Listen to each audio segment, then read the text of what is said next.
Hey YouTube, it's Steph. I decided I was going to do a live stream tonight. It's a nice 3-day weekend, so I figured I'm going to get on here and do a live stream. I haven't done one in a while. And I was trying to think of a topic for the live stream tonight.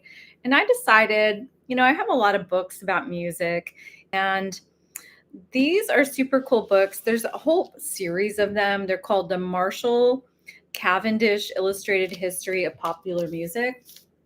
So I'm going to talk about this particular one tonight, and they're all numbered. So this one is number 20, and it has some of my favorite type of music in it. So I'm going to go through this. I'm probably going to do some reading and show you some pictures.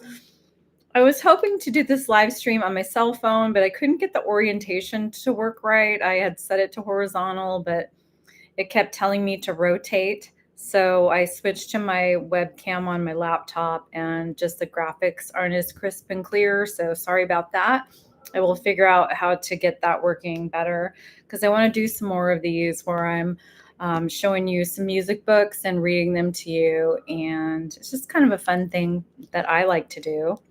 And, I read these pre-internet, so they really provided a wealth of information along with the trouser press guides that would read about records and things like that. So as you can see, I was a teenager when I got this book, and it's got, a Nightmare Before Christmas sticker on it and some kind of, I don't know, Hello Kitty thing on it. And so,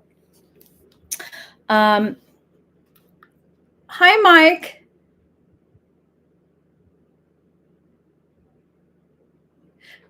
Cool. Thank you, Mike. So I'm kind of going to be showing pictures tonight and reading from this book. So I may not be paying attention too much to the comments, but I'm hoping that a bunch of our friends join in and you guys can all chat together and share your stories and all that kind of stuff. So this one, Marshall Cavendish, from what I've learned, isn't an actual person. It's maybe like a publishing company.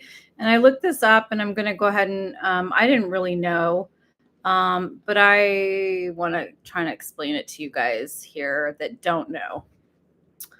Let's see here. So just before I begin,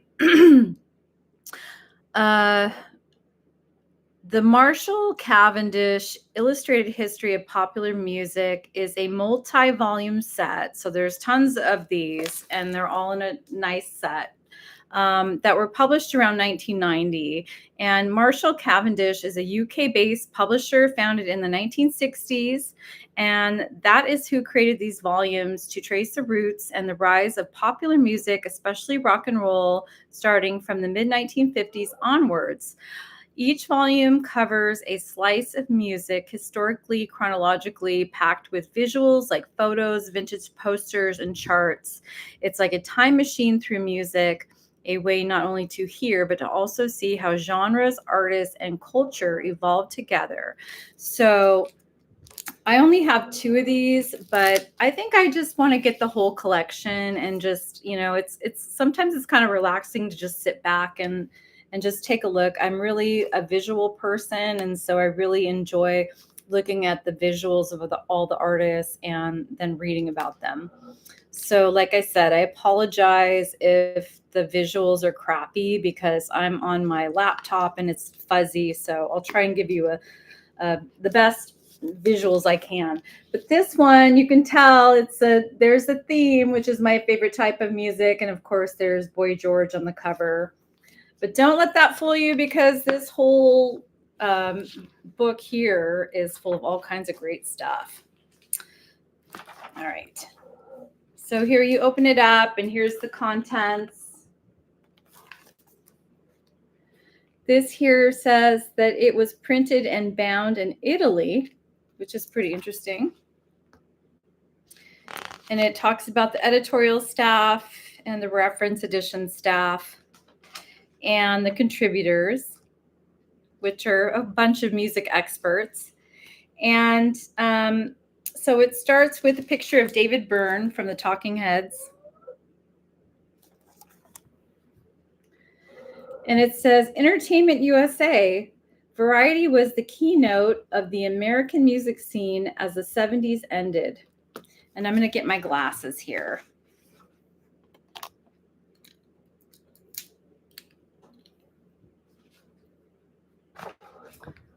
It took the United States almost 5 years to respond to the changes in rock brought about by the UK punk explosion of 1977. I feel like I'm reading an elementary school class. Only then did most American record buyers take to the new generation of British music makers who, ironically, had taken their original inspiration from the mid 70s New York scene of television. Love them. Richard Hell, love him, which would be Richard Hell and the Voidoids, etc. U.S. resistance to the spirit of 1977 had hardly been surprising at the time. The world's largest music market was marching to the tune of a different drummer, one playing at 130 beats per minute. Disco ruled America in the late 70s, encouraging even rock superstars like the Rolling Stones, Rod Stewart, Kiss, to flirt with the dictates of the dance floor. One act which embodied some of the British punk sensibilities, Blondie, did break through in the US during 1979. The irony was that they did so with the dance-oriented item Heart of Glass, produced by ace pop star Mike Chapman. Chapman also produced the same year's most bogus imitation punk hit, My Sharona. I don't know how bogus that is, I like it, by the Knack. The public's eventual reaction against such contrived sound was to blight the careers of many beat-oriented bands, both British and American. Dead or Alive. Conspiring, however, subconsciously to keep the new music from fully penetrating the American market were the programs of adult-oriented rock, AOR radio. Increasingly conservative, they preferred to play the music of Led Zeppelin, Eric Clapton, The Who, Jimi Hendrix, The Doors, and other luminaries of the late 60s and early 70s, dead or alive, to contemporary sounds. Fortunately, the new and fresh remained a staple of hundreds of college radio stations and small rock clubs across the US throughout this period. Ian Copeland, founder and head of the Frontier Booking International FBI agency, was one of the few entrepreneurs who recognized and nourished the new underground with a series of low-cost, no-frills tours by adventurous British rockers like Squeeze and The Police. FBI's pioneering work combined in 1981 with a pair of other significant developments, the introduction of a new music rock format on the Los Angeles radio station KROQ-FM, and the national debut of the music television MTV, a cable channel which played nothing but rock video clips around the clock. In origin, the two could not have been further apart. KROQ, which is a station I listened to when I was a kid, was owned by Maverick Broadcasters, who were having license renewal problems. MTV, who was owned by Warner Communications and American Express. But both attracted listeners and viewers, respectively, at the expense of AOR radio and began to change the sounds and sight of rock and roll. And just for the record, this article I'm reading was written by Adam White. And so let's see, let's go ahead and continue here. So creative competition.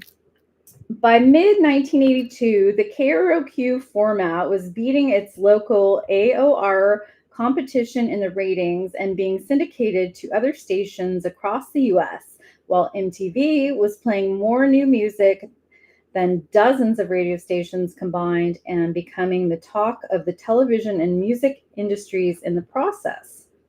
The competition between video and radio was generally seen as good for the music business, both commercially and creatively, if no single medium had a monopoly on exposing new talent, as radio did in the 70s. That talent had, it seemed, a better chance at gaining the public's attention and acceptance. And so the picture I showed you, David Byrne here of the Talking Heads, which they claim is one of the most influential bands of the 1970s.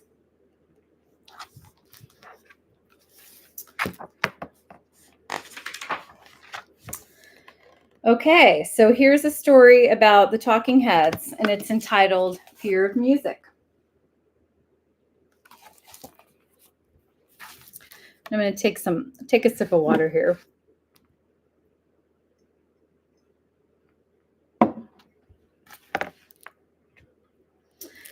Who's afraid of the Talking Heads? And I just heard, by the way, a new song by David Byrne. It's pretty good, actually. So let's see. Who's afraid of the Talking Heads?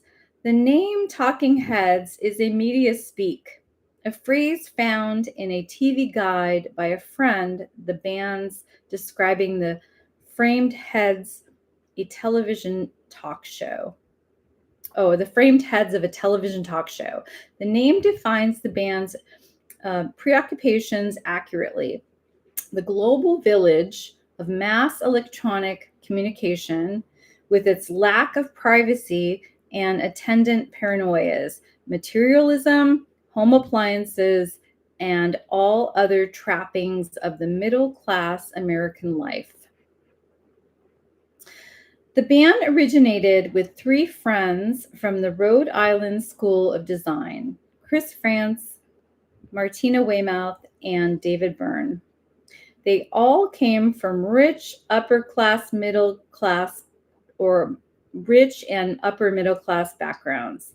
Tina was from a naval family. Chris Frantz, a general's son. Byrne came from Baltimore, although he was born in Scotland.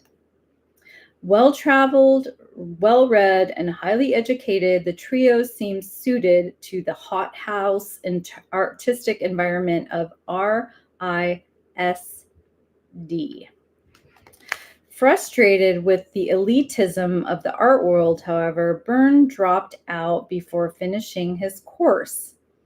He had already played in a band, the Artistics, with Frantz and some other members who would later play in Talking Heads. Moving to New York, he worked as a short order cook while performing at a number of fringe events. At one, he played violin with a plastic bird on the end of a bow and shaved off his beard on stage with cold beer. That makes no sense to me.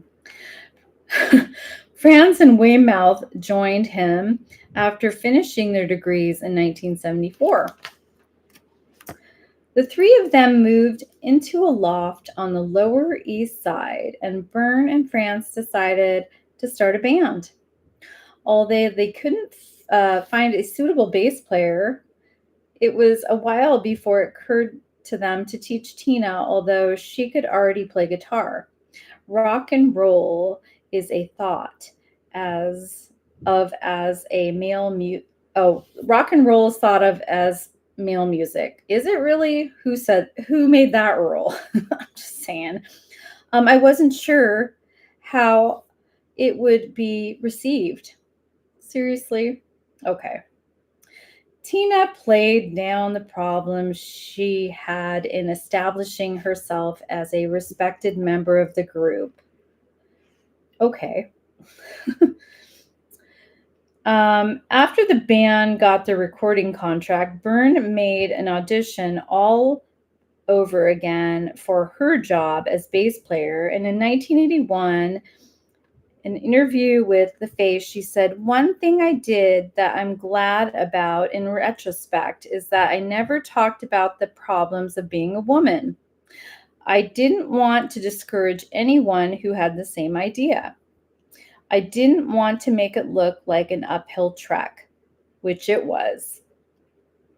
Talking Heads were soon playing regularly at CBGB's, the regular haunt of many U.S. new wave bands like the well, I is so I'm just having an issue with this article. New wave bands like the Ramones, which I don't think is new wave. I think they're a punk band. Television and Patti Smith group. The bare, angular sound of the three-piece band with Chris on drums, Tina on bass, and David on 12-string acoustic guitar complemented Burns' anxious vocals and manic, jittery stage presence. This intense, nervous energy, which immediately marked out Talking Heads as a band to watch, stemmed from Burns' own shy, uncomfortable nature.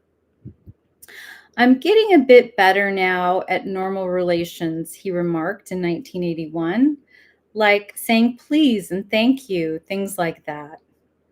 The band turned down several offers of a recording contract until they felt they were ready, eventually signing to Sire in 1977. Their first single, Love Goes to a Building on Fire, appeared early that year, and shortly afterwards, Jerry Harrison was recruited as a second guitarist and keyboard player. So I'm wondering if Tina played guitar, why they had her in as a bassist and then added a second guitarist after. Harrison had been a member of Jonathan Richman's original Modern Lovers, a band that, along with the Velvet Underground, had been a crucial influence on Talking Heads. The wide-eyed nativity night, never mind, in which Richmond viewed everyday situations so they appeared strange and alien, also characterized a number of Talking Head songs, Don't Worry About the Government. Their debut album, Talking Heads 77, was released in July to rave reviews. The band's quirky, eccentric sound was captured on tracks like Uh-Oh, Love Comes to Town, which took an ambivalent look at romance, the haunting Lou Reed-like Happy Day, and the song that was virtually to become their anthem, Psycho Killer.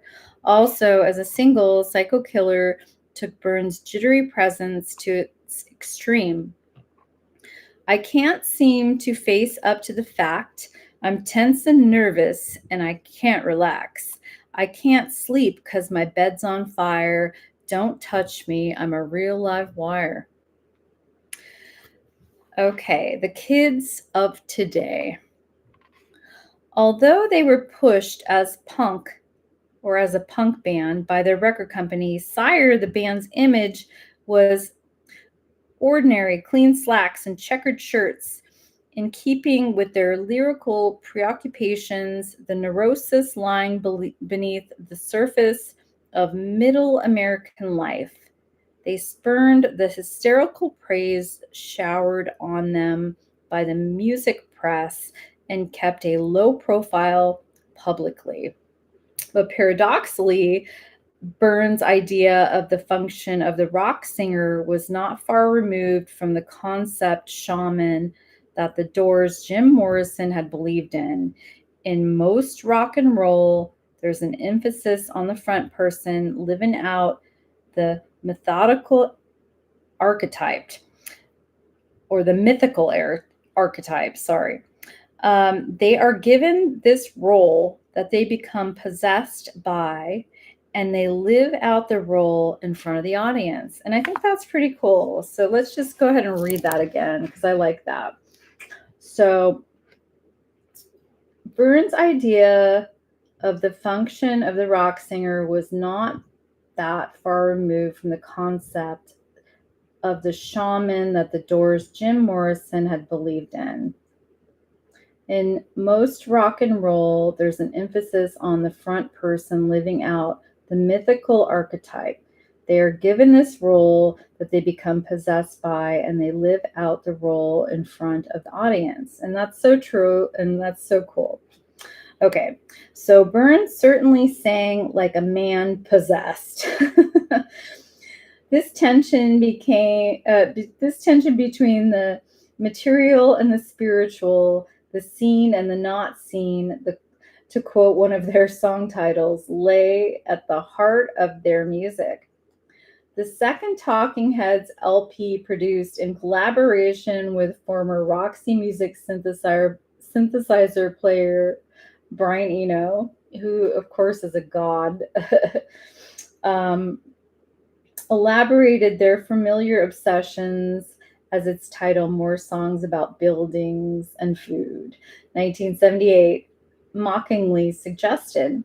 Eno and Byrne got on well, so well, Tina commented ironically that they were soon copying one another's clothes and trying to impress each other like 14-year-olds. Eno's influence on this LP, however, was relatively subtle. He fed the sound of the band through his synthesizer and then mixed the treated sound with the original.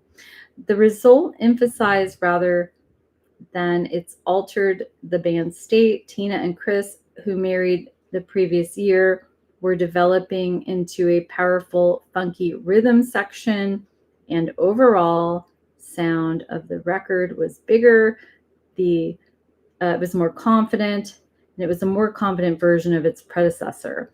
The album also contained a surprise hit single, a cover of soul singers Al Green's "Take Me to the River," which is one of my favorite covers of Talking Heads songs, sung at the intensity Byrne could muster. The single entered the US Top 30 that year, reaching number 26. Okay.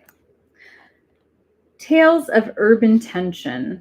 The collaboration with Brian Eno was extended onto the next LP, Fear of Music, and that was in 1979.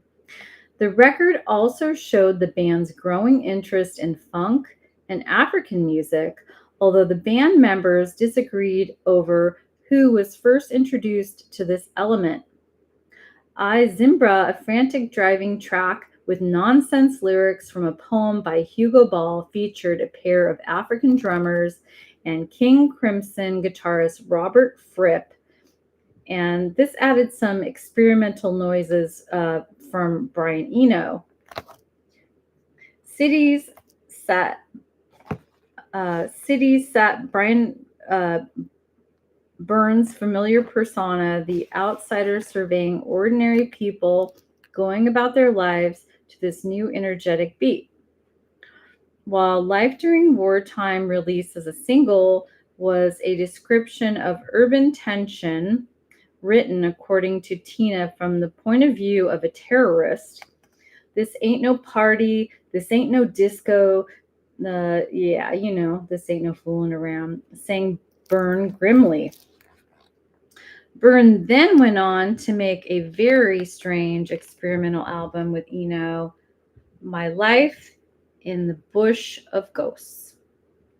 Traveling the country, they recorded the voices of radio evangelists, a peculiar American phenomenon, and set them to their own backing tracks, along with the chants of Middle Eastern musicians and other found material.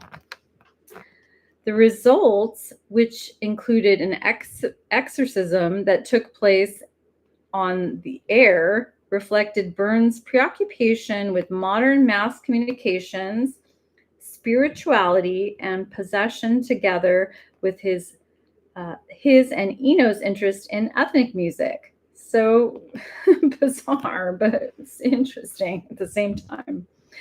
Although the album's release was delayed until 1981 due to legal problems with the estate of one of the evangelists whose voice was eventually deleted, this project influenced the next Talking Heads album, Remain in Light, in 1980.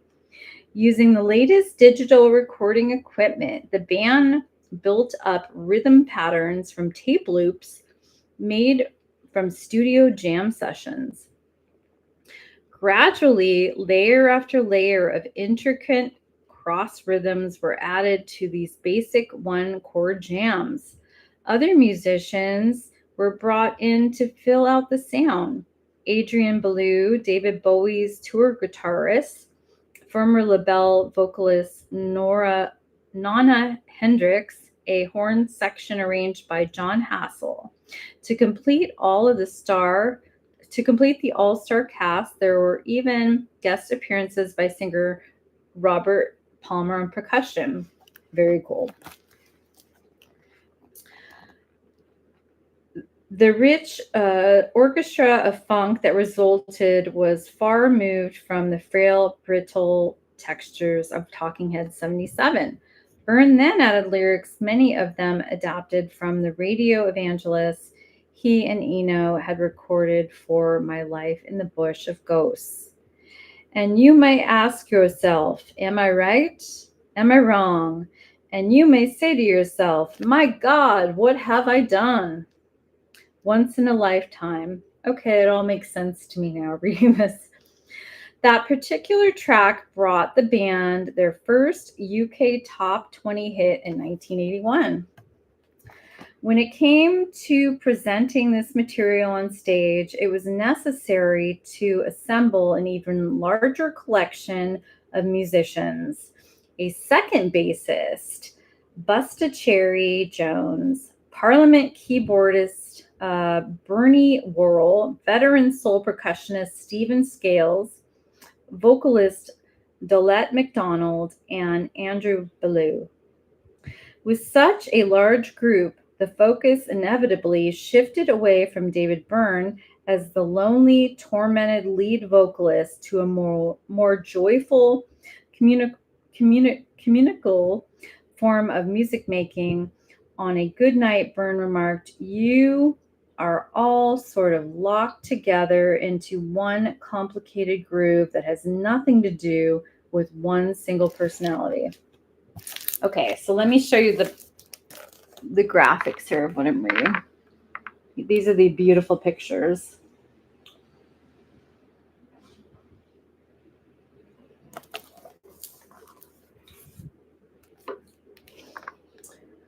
The old folks at home. Ironically, it was over Remain in Light that the tensions within the group exploded. Byrne and Eno felt the LP was their creation.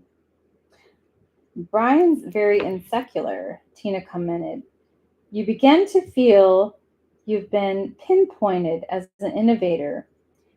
He's gotten into an elitist ivory tower. Sounds like some friction going on there. He doesn't realize those ideas are in the air. Worried about his influence on David Byrne, she added sharply, I can see them when they're 80 years old and all alone. There'll be David Bowie, David Byrne, and Brian Eno, and they'll all just talk to each other. Wow.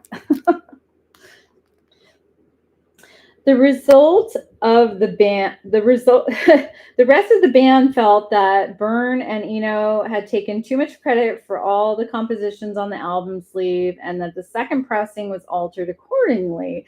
The next 2 years saw no new Talking Heads studio LP, although a live album, the name of this band is Talking Heads, appeared in 1982. In 1981, the Byrne Eno record, My Life in the Bush of Ghosts, finally surfaced, while Tina Weymouth and Chris Frantz went off to the Bahamas, where they recorded their Tom Tom Club LP, Remain in Light, which is freaking fantastic. It took a approach to music making and used a vast array of musicians: Andrew Ballou, Tina Sisters, Laura Conlani, and Laura, and reggae session star Tyrone Downey, among others. Unlike the Talking Heads LP, which was full of nervous energy, Tom Tom Club was a delightfully relaxed summary record. It was also a massive commercial success, remaining in the US charts for 30 weeks. A single taken away from it, Wordy Wrapping Hood, reached number 7 in the UK. Fun and fireworks. Jerry Harrison, meanwhile, had made an intriguing solo album, The Red and the Black, 1981. While David Byrne teamed up with modern dance choreographer Twyla Tharp on a ballad called The Catherine Wheel. The subject matter, the tensions within all-American nuclear family, was right up Byrne's street and prompted some of his best work. The songs from the ballad were released as an LP, also called The Catherine Wheel, 1982. Byrne also produced the B-52's mini LP Mesopotamia in 1982, and the Fun Boy 3's second LP, Waiting, 1983.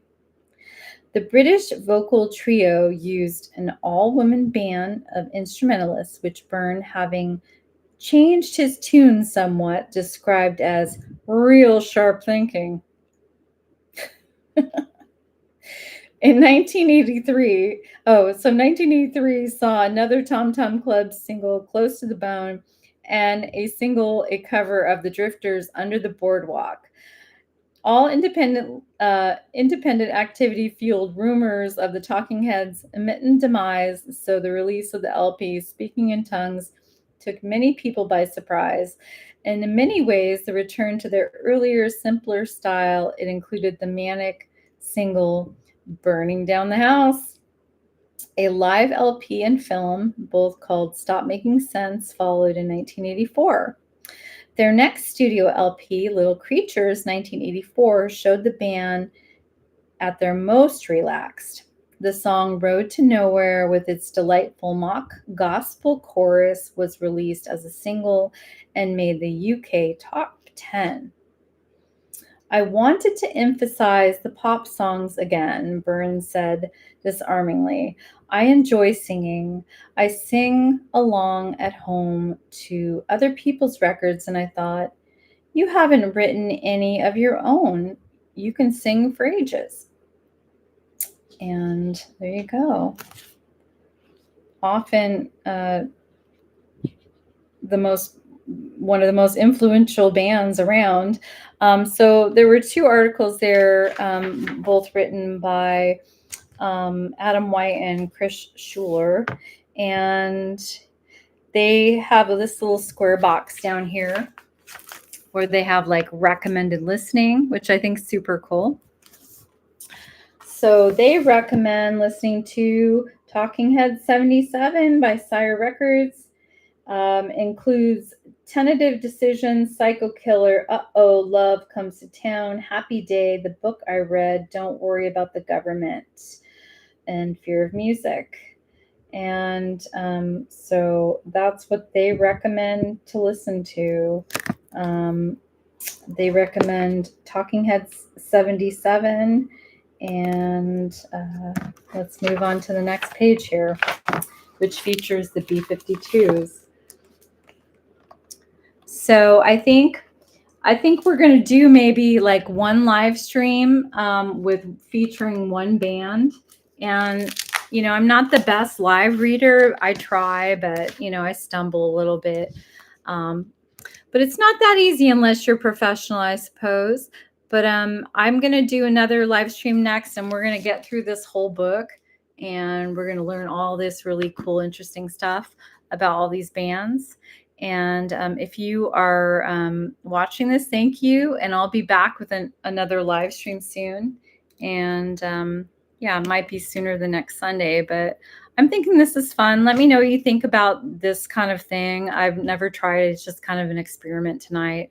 Um, and I decided just to kind of deep dive into some stuff that I thought was cool when I was younger. So, anywho, hope you guys are all having a great 3-day weekend. It's been super hot where I am, so I'm just trying to distract myself with the fan and doing fun things and enjoying my time. And I'll see you guys all soon. And thanks for tuning in if you did. All right. Good night.